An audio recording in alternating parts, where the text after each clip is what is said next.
रमेश चंद्र सविता जी, महिपाल सिंह पूर्व प्रधान, बीपी पाल, आदेश पाल जी से लेकर के समाजवादी पार्टी के सभी हमारे वरिष्ठ नेता, महिला संगठन के, शिक्षक संगठन के सभी पदाधिकारी और इस कार्यक्रम में उपस्थित आदरणीय बुजुर्गों, माताओं, बहनों, नौजवान साथियों, मैं सबसे पहले आप सबका बहुत बहुत धन्यवाद और आभार प्रकट करता हूं कि आप लोग इतनी देर बाद हुई इतनी बड़ी संख्या में मौजूद हैं।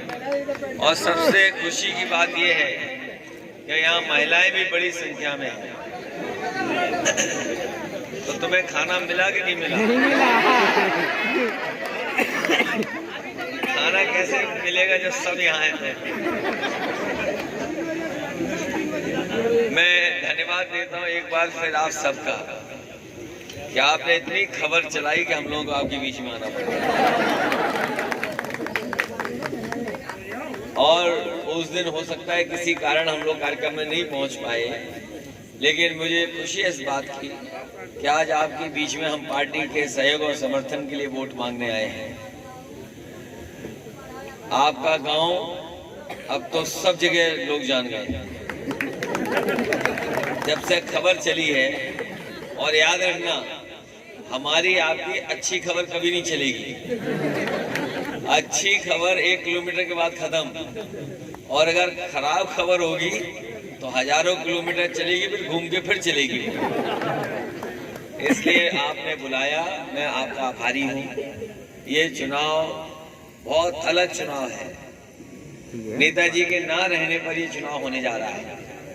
आप सबने, हमने मिलकर के नेताजी को हमेशा मतदान किया, उन्हें अच्छे वोटों से जिताया।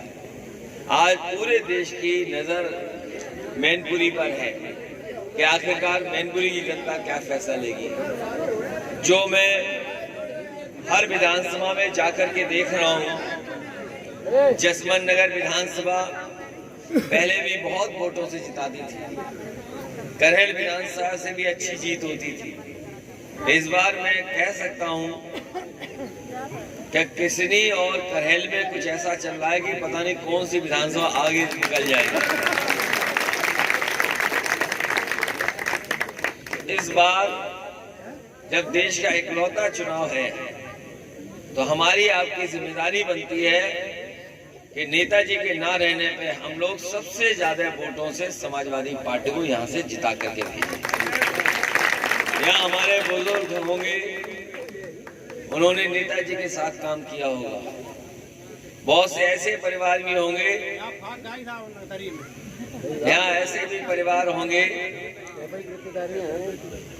ऐसे भी परिवार होंगे जिन्होंने नेताजी को चंदा दे करके समाजवादी पार्टी को मजबूत बनाने का काम किया होगा। सब कुछ जानते थे। एक बार याद होगा आपको, जब नेताजी मुख्यमंत्री बने तो एक महिला पत्रकार उनके पास गई और कई और पत्रकार उनके साथ थे। उन्होंने नेताजी का इंटरव्यू लिया। जब सब बातचीत हो गई, उसके बाद बातचीत में उन्होंने पूछा, नेताजी आप तो पहलवान रहे हैं, और अगर पहलवान रहे हो तब तो पहलवानी भूल गए होंगे। नेताजी ने कहा कि पहलवान एक बार बन जाए वो दाव कभी नहीं भूलता। फिर पत्रकार ने कहा कि आप तो मुख्यमंत्री बन गए हैं, अब तो आपको अपना चरखा दाव भी याद नहीं होगा। नेताजी ने कहा मुझे अभी भी याद है। तभी उन्होंने देखा कमलेश पाठक उनके बगल में बैठे हैं, उन्हें कमलेश पाठक को चरखा दाव लगा दिया और कमलेश पाठक वहीं पर चित हो गए।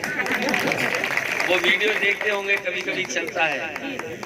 वो उस समय का है जब मुख्यमंत्री थे नेताजी, और नेताजी पत्रकार ने नेताजी से पूछा था कि आपको चरखा दाव याद है कि नहीं है। इसी तरह आप लोगों में से नेताजी के बारे में सुना होगा, पढ़ा भी होगा। जब सियाचिन जाना था, जनरल से लेकर के बड़े अधिकारी उस समय नेताजी से मिले। उन्होंने कहा कि आप सियाचिन तो जाना चाहते हो, लेकिन अगर धोती करते में जाओगे तो हो सकता है सर्दी लग जाए, बीमार पड़ जाए आप। नेताजी ने कहा कि नहीं, आप हमें इसी ड्रेस में ले चलो। मुझे याद है, और उस समय अखबारों में भी लिखा था कि शायद इकलौते नेता थे जो धोती कुर्ता में उस जगह पहुंचे जहां -40 और 50 डिग्री टेम्परेचर रखा। सुखोई विमान लेने जब गए, करार हुआ, रशिया जाना था, फिर वही अधिकारी आ गए। उन्होंने कहा रशिया में बहुत सर्दी होती है, हवाएं तेज चलती हैं, बर्फ गिरती है कई बार, आप वहां जाएंगे और विदेश है, आपको कपड़े दूसरे पहनने चाहिए, तब वहां पर आप सर्दी से बच सकेंगे। नेता ने कहा आपको याद नहीं है, सियाचिन में मैं जब गया था तो धोती कुर्ते में ही गया था, रशिया जाऊंगा रूस तो धोती कुर्ते में ही हम जाएंगे, हम ड्रेस नहीं बदलेंगे। और जो सुखोई विमान आज है फौज के पास, जो आज सबसे बेहतरीन लड़ाकू विमान है, वो नेताजी लेकर के आए थे। नेताजी ने करार किया था, तभी भारत को सुखोई विमान मिला था। ये सड़क थोड़ी दूर है आपसे, आगरा लखनऊ एक्सप्रेस वे। नेताजी से शिलान्यास के लिए मैंने कहा तो नेताजी ने पूछा ये सड़क कितने दिनों में बनेगी? हम लोगों ने कहा ये 36 में डालना, क्योंकि महिला प्रत्याशी है। ये आधी आबादी बहुत दबी हुई है, अभी उसे सम्मान नहीं मिला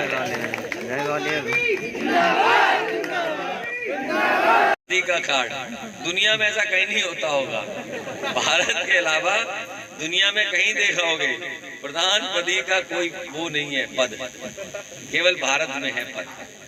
इसलिए ये सब काम नेताजी के हैं। इसलिए इस चुनाव में आप लोग मदद करना। पूरा देश देख रहा है मैनपुरी क्या करेगी, मैनपुरी की जनता क्या फैसला लेगी। इन बीजेपी वालों का कोई काम नहीं है, केवल महंगाई बढ़ाने के अलावा। इतनी महंगाई बढ़ा दी जिसकी कल्पना नहीं कर सकते। डीएपी की बोरी खरीदी होगी, बताओ कितने की मिली आपको? 1718। कईयों को तो मिली नहीं, इंतजार करते रहे, अपमानित भी हो गए। और बोरी मिली 1700 रुपए की, 1600 1800 की। पता नहीं कहां से ले आई ये बीजेपी वाले। जैसे वो लाए थे नमक तुम्हारा चुनाव में, वैसे ही डीएपी ले आए जाने कहां से। और 5 किलो पहले ही गायब है उसमें। और जब डीएपी ले रहे तो एक बोतल भी मिल रही है संग में आपको। तो बताओ इतनी महंगाई कर दी, डीजल पेट्रोल महंगा कर दिया। ये जो लाल लाल सिलेंडर है जो आपका, ये अमीरों ने जब फेंक दिए तब बीजेपी ने गरीबों में। बड़े बड़े शहरों के बारे में जानते होंगे पढ़े लिखे नौजवान, वहां पे पाइपलाइन बिछ गई तो सिलेंडर खाली हो गए। तो अब सिलेंडर कहाँ दे? तो जो कंपनी है सरकार की, तो बीजेपी वालों ने कहा कि इन सिलेंडरों को रंग करके गरीबों को भेज दो, उन्हें पता ही नहीं लगेगा कि नया पुराना है। और सब गरीबों को बांट दिया उन्होंने। और आप बताओ पहले कितने में भरता था सिलेंडर और अब कितने में भर रहा है? और डीजल पेट्रोल कितना महंगा हो गया। बिजली का बिल जब आता है तो करंट लगता है कि नहीं लगता? और जो बिल नहीं दे पा रहे हैं उन पे मुकदमे लग गए कि नहीं लग गए? तो बताओ बीजेपी के कैसे लोग हैं। वो बिना बजट का काम करते हैं, जिसमें बजट ना खर्च होता हो, जिसमें पैसा नहीं खर्च होता, वो बीजेपी के लोग काम करते हैं। बीजेपी के लोग जिसमें पैसा नहीं खर्च हो वो काम करते हैं। जैसे एम्बुलेंस चलाई तो उसमें पैसा खर्च हुआ, पुलिस को 100 नंबर गाड़ी दी तो पैसा खर्च हुआ। बीजेपी को तो केवल नफरत फैलानी है। बताओ नफरत फैलाने में कोई पैसा खर्च होता है? लोगों में झगड़ा लगाने में कोई पैसा खर्च होता है? जातियों में झगड़ा कराने में कोई पैसा नहीं खर्च होता। इसलिए बहुत सावधान रहना। इन्होंने एम्बुलेंस बर्बाद कर दी। पहले फोन मिलाते थे गरीब तो एम्बुलेंस सही समय पर आ जाती थी। अब फोन मिलाओ तो पता नहीं एम्बुलेंस आएगी कि नहीं आएगी, इंतजार में ही कई बीमार हमारी जान खो दी। 100 नंबर वाली जो गाड़ी को दी थी पुलिस को, जब 100 नंबर था तो पुलिस ठीक थी, और जब से 100 से 112 कर दिया, गिनती बढ़ा दी, तब से पुलिस कबाड़ा हो गई। और सरकार ने 100 से 112 गिनती बढ़ाई, पुलिस ने अपना रेट बढ़ा दिया।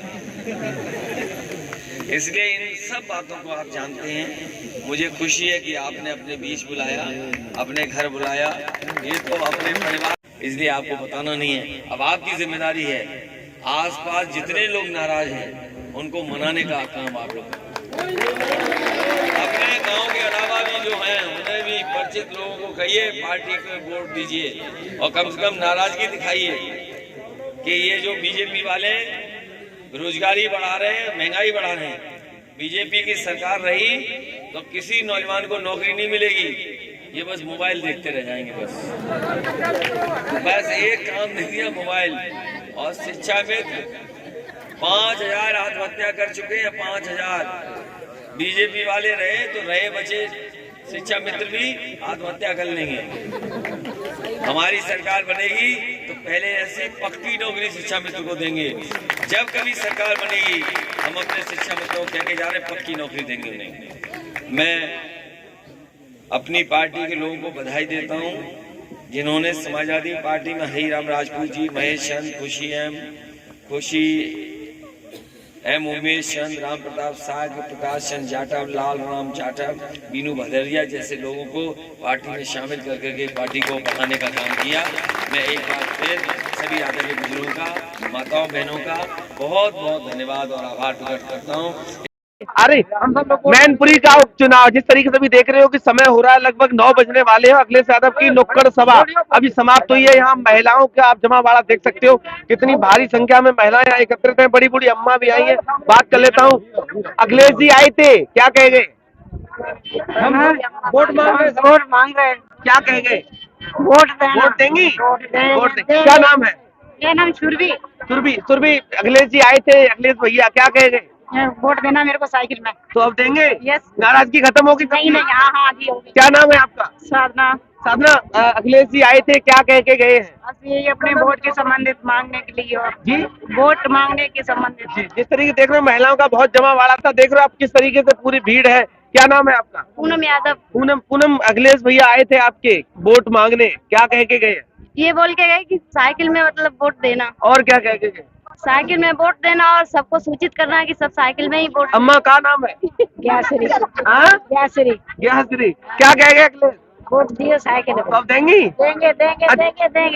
देंगे। अच्छा, क्या नाम है? हमारा राम सिया। अखिलेश जी क्या कह गए? कह गए हमारे डिम्पल में वोट देना। डिम्पल कौन है आपकी? हमारी भाभी। तुम्हारी भाभी क्या होगी? बहू है, बहू। डिम्पल कौन है? बहू है। हमारे साथ और भी लोग हैं। दादा क्या नाम है? रतिराम सिंह यादव। अखिलेश जी आए थे, क्या कह गए?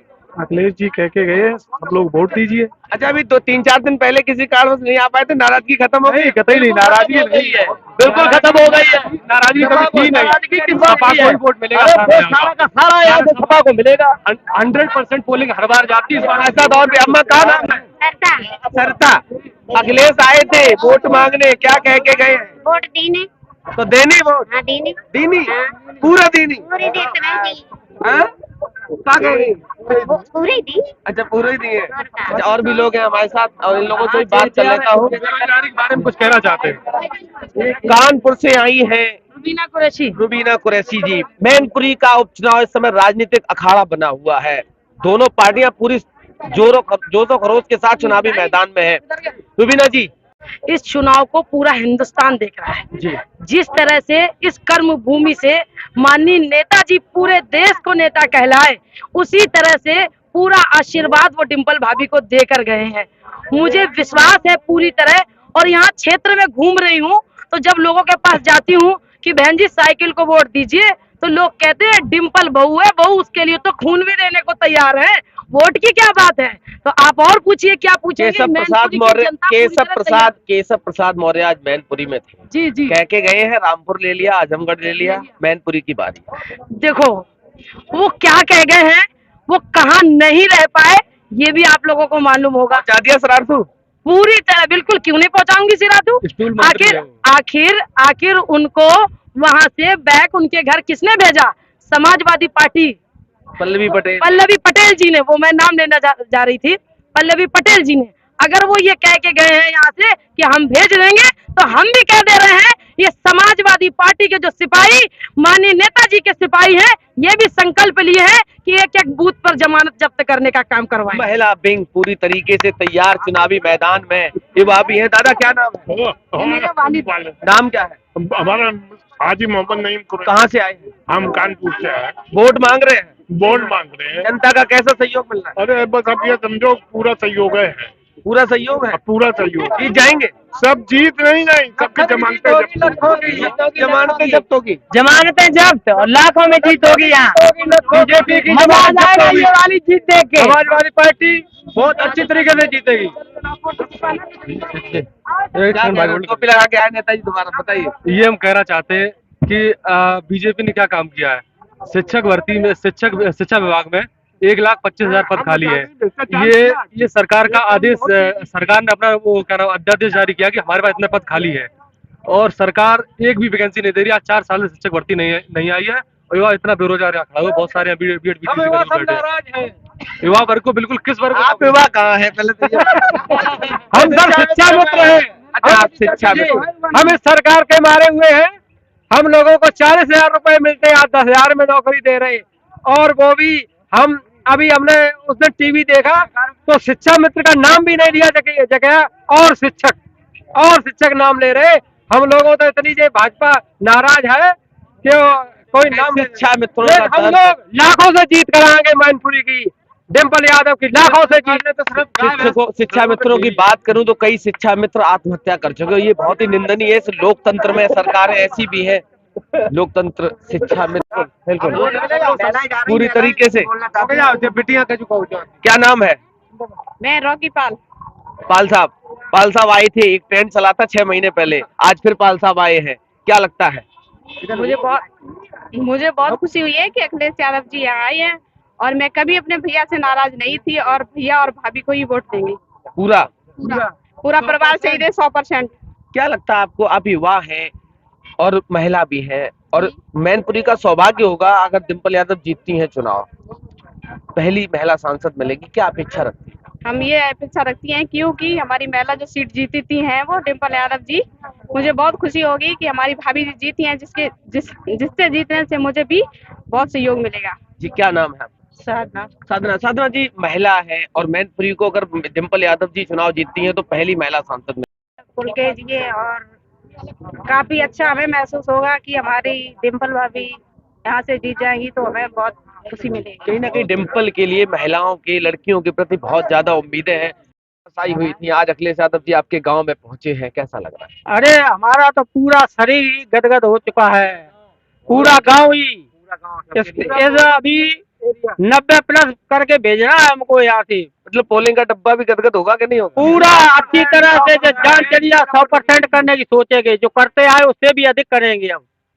कैसा लग रहा है? बहुत अच्छा लग रहा है। अखिलेश भाई यहाँ आए और वोट हम लोगों को प्रेरित किया, और मुलायम सिंह की जो अच्छाइयाँ थी वो उन्होंने बखान की, इसलिए हम लोग इस बार नहीं पिछली बार भी। यहाँ से जो परसेंट वोटों को जाता था उससे अधिक वोटों को बढ़ा दिया आज? बिल्कुल बढ़िया, पूरा बिल्कुल। चाचा अब तो खुश है?